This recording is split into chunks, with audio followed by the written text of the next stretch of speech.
canning project for today. Asparagus. I picked this up at Sam's. You can get it organic or you can get it anywhere at your grocery store or whatever. But the first thing you want to do is remove it from the bag and start cutting the woody ends off.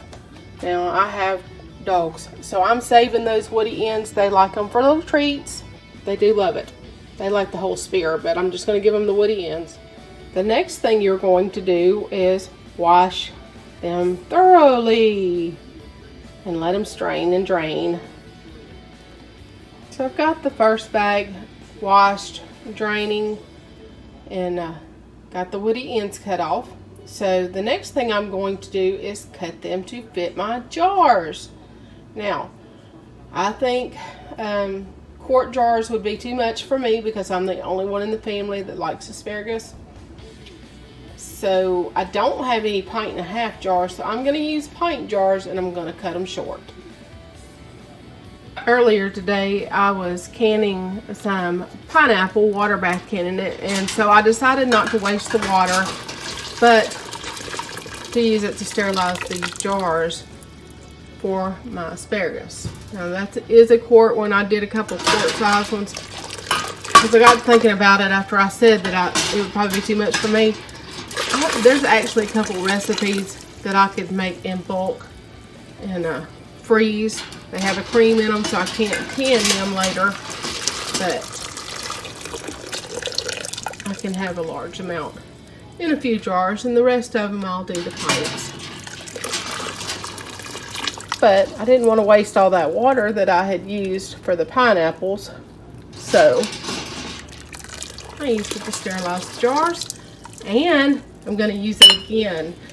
I'm going to pour this hot water, once it cools a little bit, into my canner, my pressure canner, because you have to pressure can the asparagus. It's a low acid food, but no point in wasting that good water. And so I'm gonna let my jars cool, because this is kind of cool, room temperature, and y'all know I like to raw pack things. So I'm not going to cook it first. I'm going to let my jars cool, but they are sanitized. And I'm going to use some of that water in my pressure canner and just keep recycling and reusing.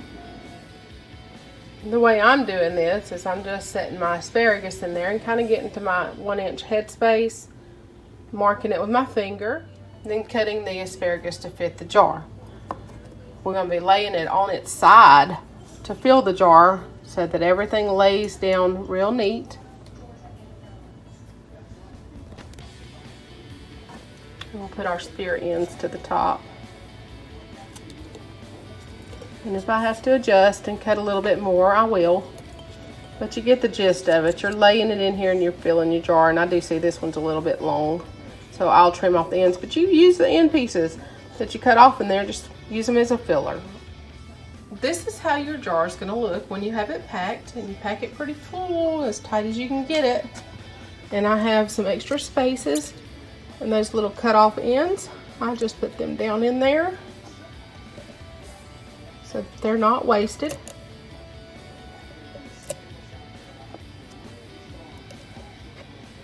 Now I am going to complete filling all of the jars to a 1-inch headspace. So the jars are now full with at least 1 inch of headspace.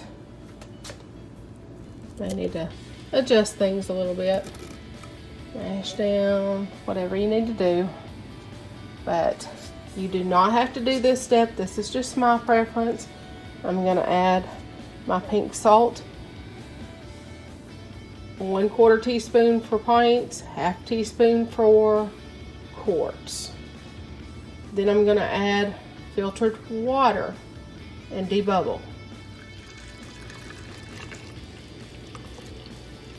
Just adding my filtered water real slow so I don't make a mess.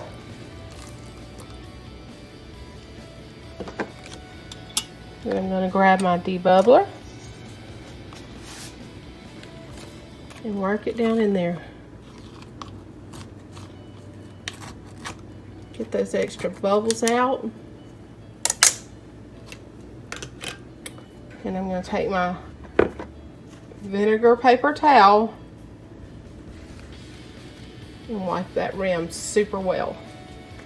We're going to put our, gotta turn mine around. Y'all know I gotta turn it the way I want it. I'm going to put the lid and the ring on finger tight. And it's ready to go in the canner. And we're going to do each jar that way. Each jar has had that little bit of salt that I personally add. It's had the filtered water added. It's been debubbled. It's been wiped with my vinegar cloth. My lids and rings are on. It's going into the canner. And then I'm going to bring it up to temperature. Get my 10 pounds of pressure, which is right for my altitude.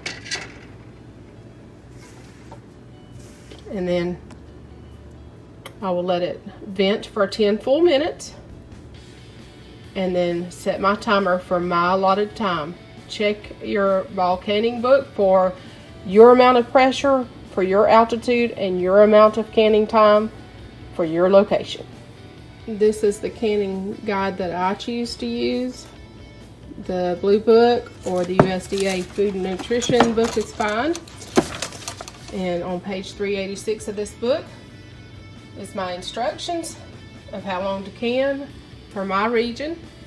For quart jars, which is the largest size I have, even though I have two different sizes in there, I have quarts and pints, we have to go with the larger size and the longest amount of time.